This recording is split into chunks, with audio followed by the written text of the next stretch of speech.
Guys, ഇന്ന് നമുക്ക് വല കെട്ടി മീൻ പിടിച്ച് സൂപ്പ് അടിച്ചാലോ?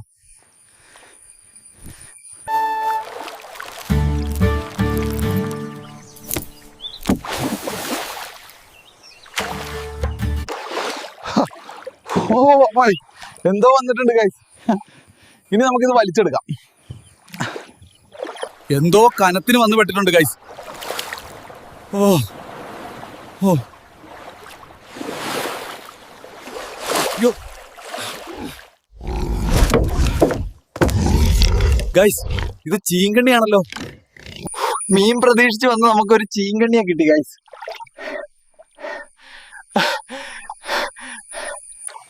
ഇവൻ നല്ല സൈസ് ഉണ്ട്, അതുകൊണ്ട് നമുക്ക് എന്റെ ബെസ്റ്റിയും കൂടെ കൂട്ടാം ഇവനെ കിട്ടിയ സ്ഥിതിക്ക്. ബാക്കി നമുക്ക് അടുത്തൊരു വീഡിയോ കാണാം ഗൈസ്. ഇനി അടുത്ത വീഡിയോയില എന്റെ ബെസ്റ്റിയെ നിങ്ങൾക്ക് പരിചയപ്പെടുത്തി തരാം.